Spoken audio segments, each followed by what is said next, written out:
I'm David Drucker with the Washington Examiner, and thanks for joining us for a Texas Tribune Festival conversation. I am here with Congressman Michael Burgess, a physician from Texas, Congressman Brian Babin, a dentist from Texas, both Republicans. And gentlemen, I wanted to start by talking briefly about September 11th. We're broadcasting on September 11th, 2020. This is the 19th anniversary of the September 11th, 2001 terrorist attacks on New York City, Shanksville, Pennsylvania, and Washington, D.C., and the Pentagon.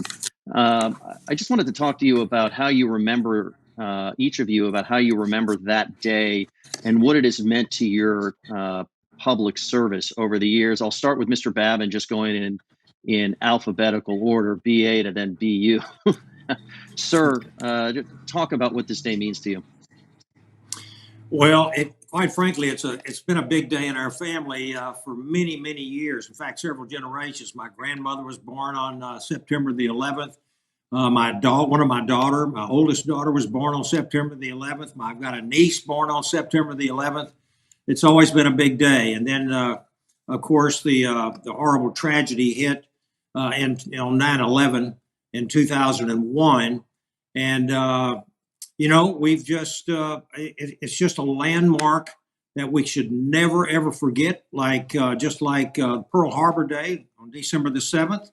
And we know that we have bad adversaries out there, and we know that we must be prepared. I think going forth, in fact, if you look at the 9/11 report, there's so many things that could have been done to avoid that, to head these people off, these terrorists off.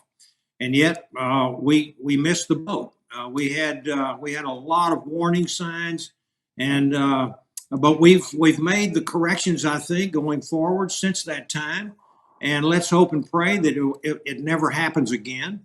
I want to just say how much I appreciate our government agencies, the CIA, the FBI, the intelligence. Various branches of our intelligence community, where we're not going to miss those signs anymore. And so I think the American people need to realize that we all need to be vigilant going forward. And again, every year on September the 11th, we have to be on our P's and Q's and be vigilant and aware that something else could happen, because these radical terrorists love to do things on anniversaries. But America is great and resilient. And you know what? The president, under President Trump's leadership, the latest radical Islamic group, ISIS, has had their caliphate completely destroyed. They're still out there. We have to be watchful, but we've made some great progress. So God bless America. Congressman Burgess. Well, thank you, David. Thanks for having us on. Thanks for doing this. 9/11, the remembrance of 9/11, 2001, significant for me. I was a regular guy, a doctor practicing medicine in Louisville, Texas, had just started a very lengthy operation that morning at 7:30, which was our operating room start time.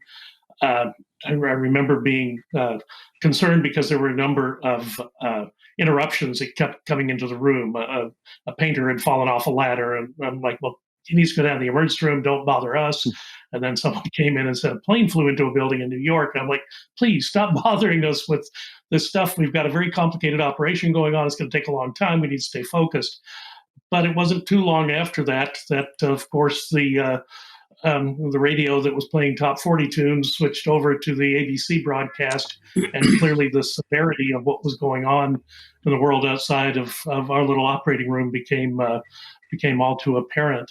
I will say that the day profoundly affected me in ways that I wouldn't have predicted. If someone had asked me theoretically, this is going to happen, what will be your response?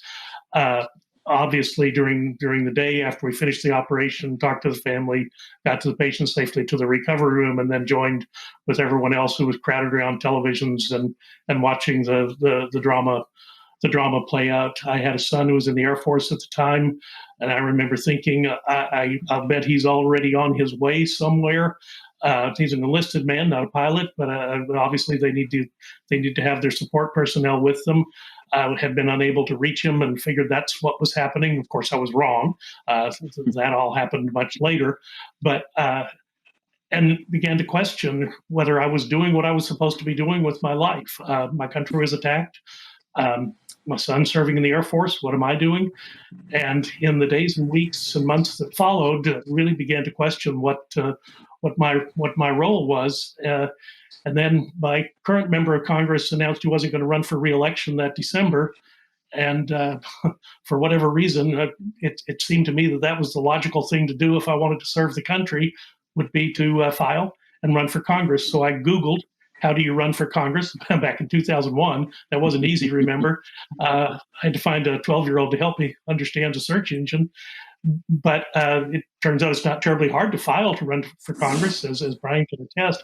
Very difficult to run for Congress, and especially running a medical practice at the time as I was. But that was now almost 20 years ago, 19 years ago this anniversary. And I will say it's been an unusual transition, but I feel like I'm in the right place at the right time. I share both of your sentiments, and that it left an indelible mark on my life. I wasn't a journalist at the time, and the one thing that I'll always remember is it was the one morning in about 6 months that I chose not to put on the news as I got ready for work to head to my normal job, and it took a phone call from a friend of mine who said, "Are you watching what's happening?" And I said, "What are you talking about?" But it's also, I think, a good way to talk about how as a country over the last 2 decades, we've gone and had to deal with multiple crises under multiple presidents. And we're dealing with another one today in the coronavirus pandemic. And there has been a lot of debate, let's say, over the right way for Congress to deal with, the right way for the president to deal with. Congressman Burgess, just continuing with you for a moment, I wanted to ask you first, if you had a reaction to the revelations from Bob Woodward's forthcoming book, where the president apparently was aware, and he is quoted, and there are tapes where he was aware of the potential severity of the pandemic, but he did not want to cause a panic, as he said, and so he chose to keep some of that information under wraps until a few weeks later. Are you pleased with the president's leadership throughout this? Do you think he could have acted sooner? And did you have any reaction to those revelations? Well, of course, the reaction I have is, why in the world would anyone sit down with Bob Woodward for any length of time? But I want to be respectful of the fact that I'm being interviewed by a journalist. Look, don't worry about me. In January of this year, I mean, I was very concerned about the news reports that were drifting out of mainland China. They shut down an entire city of 10 million people, which I'd never seen that happen before. I'd never heard of the city before, to be perfectly honest, and they shut it down. We were briefed by all of the public health people that you would recognize that came to Congress. It wasn't an on-the-record briefing, unfortunately. It was about a members only. It wasn't classified, but it was members only.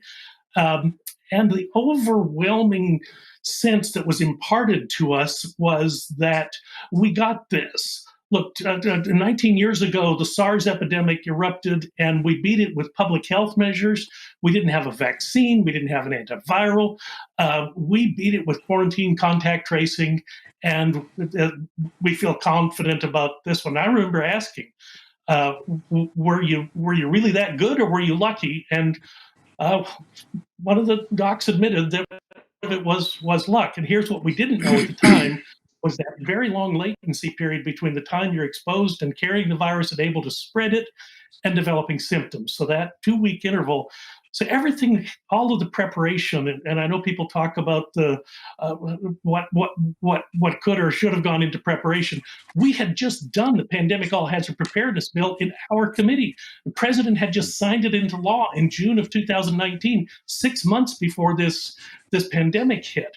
But all of that was geared toward pandemic flu, which is a different disease. Look, we've learned a lot about this coronavirus in the last 6 months. I think that is a testament to that is how well that our medical responders are doing with the survival rates today are far superior to what they were in the early days of this pandemic, but this was a tough problem from the get-go. But I don't feel like this was information that was being withheld from anyone, because as a Congress, we were briefed by all the public health people prior to the president's announcement of the travel ban. I was calling the White House and saying, please, can we restrict travel? I tried to get that with the previous administration when Ebola was percolating over in Western Africa, and I realized you could go on one of the travel websites and book a flight right now from Monrovia to DFW, and I thought, we need to put a stop to that. They wouldn't do it. They wouldn't even entertain interrupting travel. Trump did it. He did it in a big way. The first time, and I remember Alex, the Secretary of Health, coming on the radio and saying, first time in 50 years we've enacted a travel ban from another country. That was huge. And thank goodness the president had the presence of mind to do that. I don't think he was withholding information when he put a quarantine on travel from mainland China. Congressman Babin, I wanted to ask you about the vaccine. There has been a lot of discussion about when a vaccine might be ready. We know that pharmaceutical companies, multiple pharmaceutical companies in the U.S. and around the world have been racing to come up with a vaccine that would be ready for wide distribution to the public as soon as possible. The Vice President Mike Pence, in his nomination acceptance speech at the Republican convention, said there would be a vaccine available by the end of the year. The president has been very optimistic that there might be a vaccine available as soon as the month of October at some point. I wanted to ask you how you felt about presenting rosy assessments about the availability of a vaccine, not the intent to want to deliver one as soon as possible, but given your background as a in the medical profession, if it is smart and proper to sort of make these pronouncements without having something more concrete to explain, given that we just saw AstraZeneca put a hold on its trials because one of the people in the trials had an adverse reaction. That's just one example that I know a lot of people are concerned about. Well, I think just the very fact that we're hearing the president catch a lot of criticism and a lot of flack about trying to paint too rosy of a picture, and Dr. Burgess just addressed that. I think it's going to be an attack every day, probably up until the election on the president. He can do nothing right, according to the left. That's just the way it's going to be, and quite frankly, I think the fact that AstraZeneca has suspended their trials or put a pause on them just tells you that this Operation Warp Speed is working. We're hearing over and over again from the left, the Democrats, and much of the mainstream media say that the president is he's trying to paint a rosy picture and he's getting this vaccine out too fast, and they're not going to be doing this. It won't be safe and blah, blah, blah. But the very fact that they've suspended this shows that Operation Warp Speed is working. They're doing a lot of the development, research, the trials, the manufacturing processes are all going on simultaneously, which is unprecedented.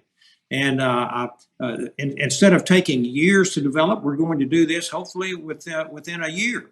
And quite frankly, if we come up with a vaccine that is pronounced safe, and I believe that the FDA is going to have they're going to follow the procedures just like they've always done, and they're going to when they approve it, it's going to be a safe vaccine. Now, that's not to say that we've seen in the past, we've seen therapeutics and drugs that have come out, medications that have been approved, and then they've been disapproved later, but this just all tells you that the FDA they know what they're doing. The researchers, the folks that are working on Operation Warp Speed are doing a great job as far as I'm concerned. And I will take the vaccine. Once we get one that's pronounced safe, I will take it. I'm of the age that we have to be kind of careful in my generation of COVID. And so I have no problem with this. And as far as painting rosy pictures, I think you'd look back and compare President Trump, say, to Franklin Roosevelt after the Japanese attack, December the 7th, 1941. He gave a very, very serious speech to the House of Representatives. He didn't say that the world was coming to an end. He didn't say all would be doomsday. He was inspiring of the American people. And this is exactly what I think President Trump is trying to do, to alleviate fears, undue fears, to try to prevent creating some kind of a panic. I agree with what the president has done. I think this is just a cheap shot by Mr. Woodward, and he's part of a cadre of far leftists and Democrat sympathizers that are after President Trump no matter what he says, no matter what he does. The man has responded very, very quickly and I think effectively against the COVID pandemic. He was the first one. He suspended flights from China and later from Europe. And he was criticized of being a racist by some of his opponents on the Democrat side, notably Joe Biden, as being a racist. And then later, now just within the last few days, they're saying he didn't act soon enough. And if it was unintentional on the part of the Chinese of getting the pandemic and spreading it around the world, I would wonder why they were suspending flights and preventing flights out of Wuhan, China, into other parts of China. You couldn't fly from Wuhan to Shanghai to Beijing and other parts of China while they were allowing international flights to the United States, to Europe, and around the world. And also telling us that there was no danger of contagion between human to human, and when it really was. And then destroying records, destroying their specimens, and not letting us in on the some of the research that they've been doing there at Wuhan, China. I think the president's doing a great job. I think that Operation Warp Speed is right on track, and I don't think it's a rosy picture. I think it's a true picture, and it's also got to remember good leaders inspire the folks they're leading, and I think this is exactly what it is. And David, if I may just add on, go ahead. Add on to that. In full disclosure, I went on the NIH website and volunteered myself for one of the clinical trials. I haven't been contacted yet, but I agree with Dr. Babin. I feel like this vaccine is being developed swiftly but safely. The transverse myelitis case that appeared in one of the trials, no one even knows if that's related to vaccine usage, but I think people can be comfortable and confident of the fact that it did interrupt the trial while this is figured out. I'm old enough to remember a swine flu vaccine that Gerald Ford mandated when I was in medical school that one didn't turn out so well. So I think I think the fact that they have been doing this with rigorous scientific standards, okay, a problem's encountered. We don't know whether the problem is related or not. We're going to figure it out before we go forward. That's just exactly what I want to see a researcher do. But bear in mind, you got the two other candidate vaccines that are proceeding that have not had problems, and there are different platforms, there are different mechanisms that are being utilized. So I'm in line with what the president says. I do think there'll be an available vaccine in the month of October, late in the month of October. And bear in mind, you had the the presidential nominees say no miracle is coming, but you've got Donald Trump, who signed legislation which gave people the right to try medicines. This was about a year and a half ago. So the contrast between the right to try, can do president, and the no miracle is coming candidate, to me, just couldn't be clearer. Let me transition to another topic that has been that is often debated at the moment, and that is the civil unrest that has roiled communities across the country. A lot of the protests that have taken place, the peaceful protests, have been in response to the view among many, particularly Black Americans, but many white Americans, that the police do not treat Black Americans the same as they treat white Americans, that Blacks are treated unfairly in arrests and in police brutality incidents. Some of these protests have devolved into riots and looting and criminality, and we've seen communities go up in flames. Congressman Babin, I wanted to talk to you. Part of your district touches on Houston, a major metropolitan area. Do you believe that despite the fact that some have used these moments for rioting and criminality, that something needs to happen at the local level to deal with how police treat people of different races? Or do you think it's simply a case of a few bad apples in largely properly run police departments? And how do you feel the president should respond to the ongoing civil unrest? Well, yeah, great question, David. I think there's you said it. There are bad apples in every profession. I served on our state board of dental examiners here in Texas for 6 years. They're not all dentists, are great folks. There's a very, very few that need to have their licenses suspended. There are going to be some bad apples in the police departments. I don't think for 1 minute that there is endemic racism in our police departments. Not for a second. And quite frankly, I think the knee-jerk reaction to some of these episodes that we've seen, like George Floyd, has been just an excuse to go out and try to unleash a smoldering Marxist movement under Antifa, and quite frankly, Black Lives Matters as well, to unleash socialism and anarchy onto America, to destroy our history, to destroy our great country's traditions and the rule of law. It is inexcusable. And I think that if you look, a lot of these police departments are actually the police chiefs, the commissioners. They are blacks themselves. So many are Hispanic. Several, and notably, there's been a couple of police chiefs that have resigned just in the last couple of days, and they were black because of frustration and the inability to be able to enforce the law.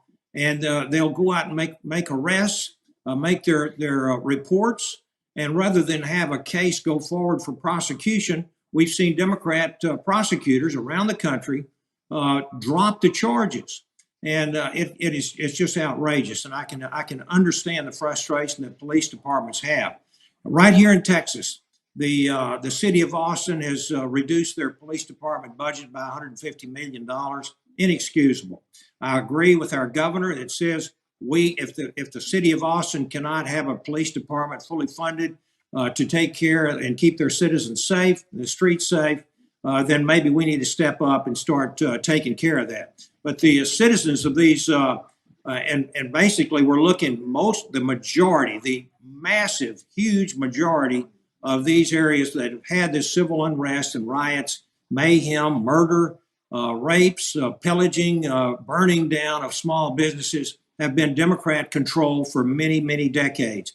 And then to have this siren call that there's endemic racism and that these police departments should be reformed is just really, it's hypocrisy, because the Democrats have controlled these metropolitan areas and these big cities like Seattle and Chicago and New York and St. Louis for decades, and they've never lifted a finger to do the reforms that they're calling for today. So I think it's pretty hypocritical to hear this going on. And I'm telling you, I think people are very, very upset. They're afraid. And I think it's time to make America safe again.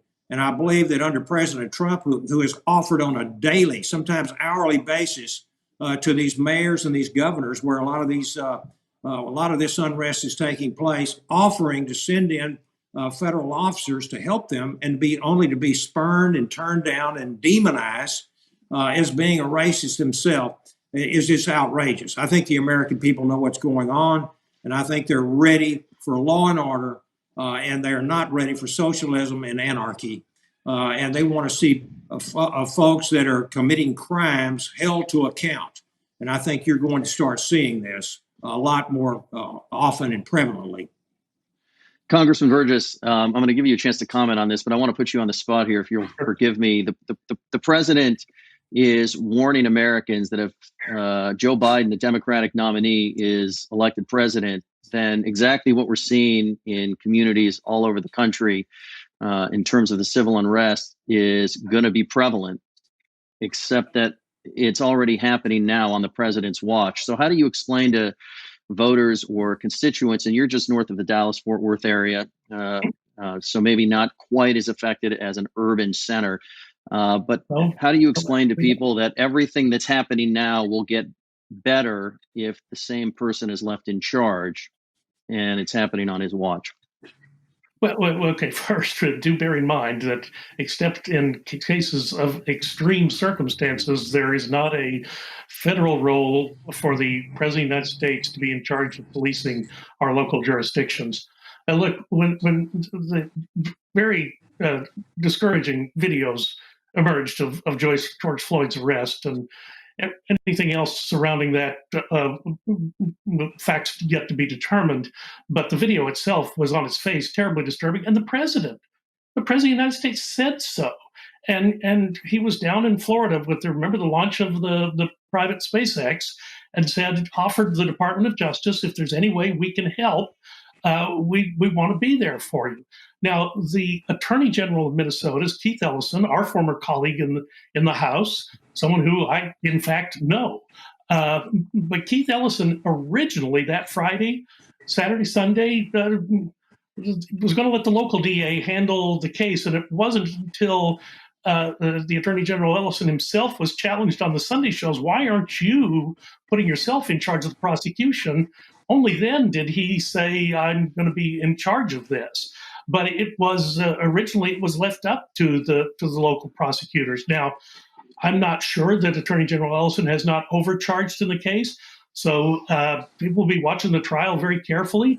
If he has overcharged and he can't prove the case, then that's going to be another setback, I fear, for the country. So I don't have a lot of confidence in the Attorney General in Minnesota, but that's what he's elected to do by the citizens of the state. And the local DA was elected by the good people of Minneapolis.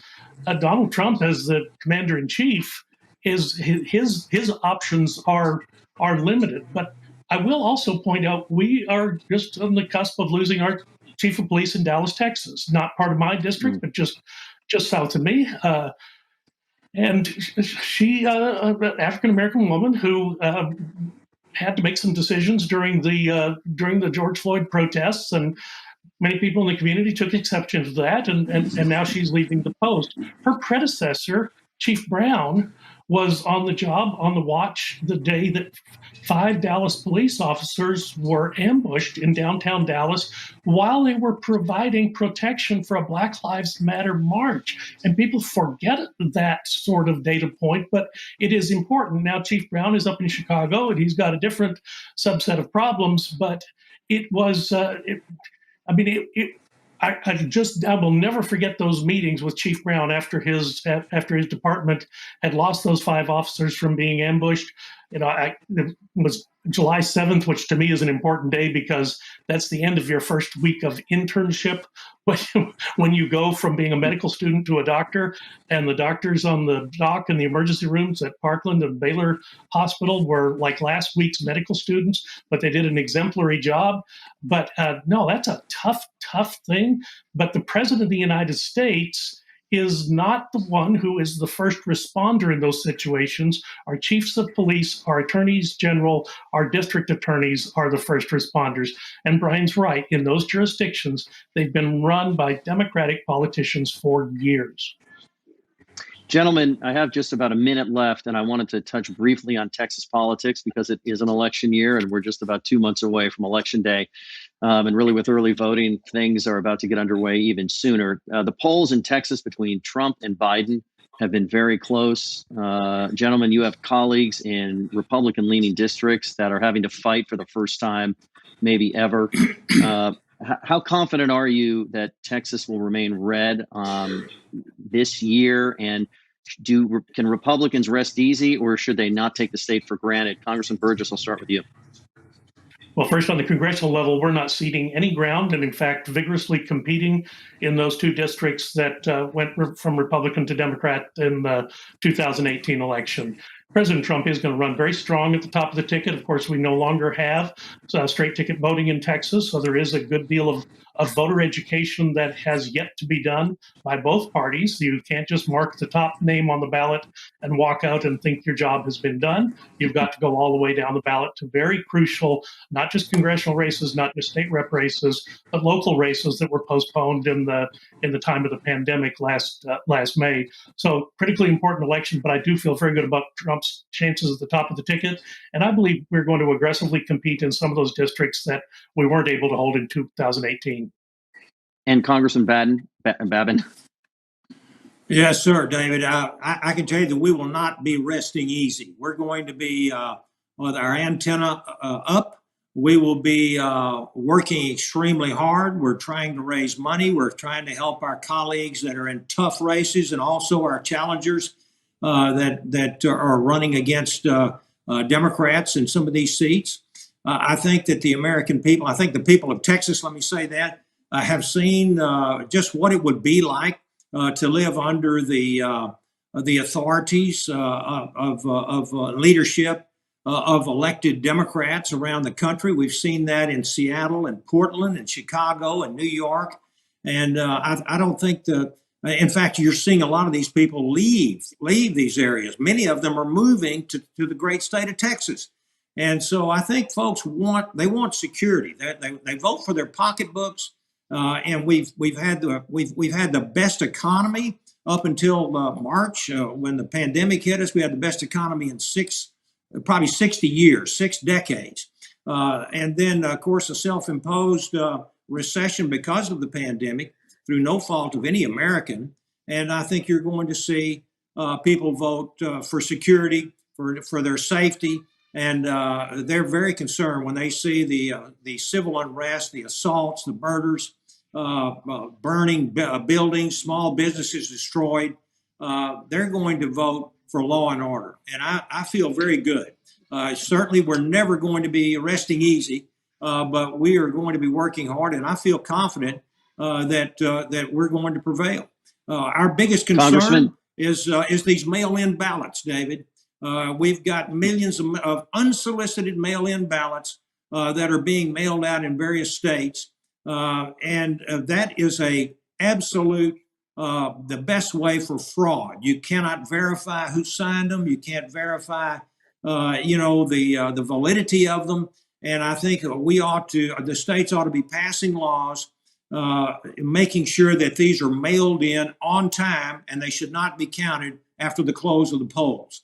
They should be being counted beforehand because you're going to have too much room for voter fraud in an election that could be stolen. And I hate to say that, but it is something that is of great concern to many of us and many Americans across this country, and also to the president. And we have to address that. Congressman Brian Babin, Congressman Michael Burgess, we're going to have to leave it there. I want to thank you so much for this Texas Tribune Festival conversation. I'm David Drucker. See you next time.